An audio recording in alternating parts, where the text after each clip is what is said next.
ओम नमः शिवाय। आइए श्रवण करते हैं मासिक शिवरात्रि व्रत कथा। हर मास में शिवरात्रि आती है। इस व्रत कथा को सुनने से, भगवान शिव का अभिषेक करने से भगवान शिव शीघ्र ही प्रसन्न होते हैं। कथा इस प्रकार है। शिव पुराण के अनुसार एक भील था जिसका नाम गुरु ध्रुव था।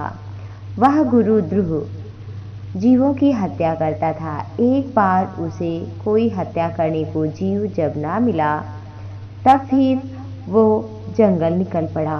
जंगल में गया और एक बेल के पेड़ पर सायंकाल में चढ़ गया। दिन भर उसे हत्या करने को कोई जीव ना मिला। जब वो चढ़ गया तो रात में एक प्रथम पहर में हिरनी जल पीने के लिए आई। उसने धनुष पर अपने बाण को ज्यों ही चढ़ाया, उसी समय बेल पत्र टूटकर कुछ गिर गए।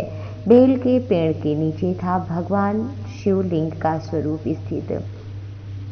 एक पहर की पूजा मानो हो गई। वो हिरनी को जब बाण मारने वाला था तो हिरनी सम्मुख आई, बोली, हमारे बच्चे छोटे हैं, हमारे पति अकेले हैं। मैं उन्हें बताकर वचन देती हूँ, सत्य का पालन करूँगी, क्योंकि सत्य से ही सूर्य प्रकाशित होता है, चंद्र प्रकाशित है, सत्य से नदियां बह रही हैं, सत्य से ही प्रकृति अपना संपूर्ण कार्य कर रही है। भील ने विश्वास कर लिया। वो हिरनी इधर से जब जा रही है तो उधर से ये देखने के लिए कि पत्नी कहाँ गई, बहुत देर हो गया। तो फिर उधर से उसकी छोटी बहन भी रहती थी उसके साथ। उसने कहा उसके पति से कि देखो, मैं देख कर आती हूँ बहन कहाँ गई है। देख कर आती है और जब दूसरी बार दूसरे पहर में वो बाण चढ़ाता है तो पुनः पत्ते टूटकर शिवलिंग पर गिर जाते हैं। वो भी वही बात कहती है। पुनः तीसरी बार वो उसका पति हिरण जब आया, इधर से उसकी बहन भी निकल चुकी थी। सभी रास्ते में ही आगे पीछे करके जा रहे थे। तीसरी बार उसका पति आया हिरण, तो हिरण ने भी वही बात कही। और तीनों जब एक साथ वहाँ थोड़ी थोड़ी देर पर अपने जगह पर गुफा में जहाँ पे रहते थे वहाँ पहुँचे तो सबने वही वही बात बताई। सबने कहा सत्य का पालन हम करेंगे। हिरण ने कहा पिता के बिना जो है बच्चों का जीवन अच्छा नहीं होता। हिरण ने कहा माँ जितना अच्छा पालन पोषण अपने बच्चों का कर सकती है उतना पिता कदापि नहीं कर सकता है। बहन ने कहा मैं मौसी हूँ, मेरी क्या आवश्यकता है, मैं ही चली जाती हूँ। सबने कहा नहीं, तुम तो हमारे आश्रित हो, आश्रित को इस तरह से भेजना ठीक नहीं है। तो आस पास के हिरणों को सौंप कर अपने शावकों को, अपने छोटे बच्चे हिरणों को, वो तीनों निकल पड़े अपनी अपनी प्रतिज्ञा का, अपने वचन का पालन करने के लिए।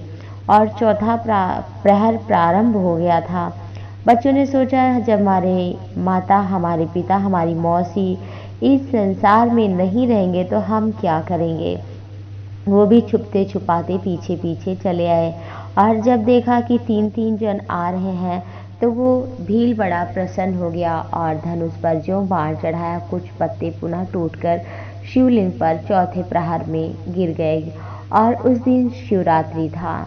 वो जब पत्ते टूटकर गिरे तो भगवान शिव प्रसन्न हो गए, क्योंकि उसको सुबह से तो भोजन भी नहीं मिला था, न उसने जल ही पिया था। हत्या करने के लिए बहुत ही व्याकुल था। लेकिन जब शिवलिंग पर चार प्रहर में भगवान शिव के शिवलिंग पर चार प्रहर के पत्ते टूटकर बिल्व पत्र के गिरे, भगवान शिव आशुतोष और हरदानी प्रसन्न हो गए। प्रकट होकर बोले, हे भील, मैं तुमसे अति प्रसन्न हूँ।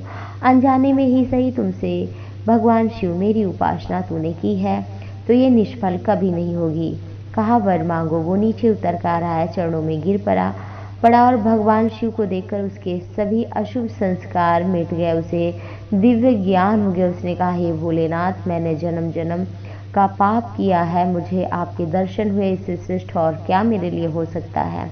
इधर हिरण भी देख रहे थे और वो सब तो भगवान शंकर के दर्शन मात्र से भगवान शिव के लोक को, दिव्य लोक चले गए स्वर्ग होते हुए।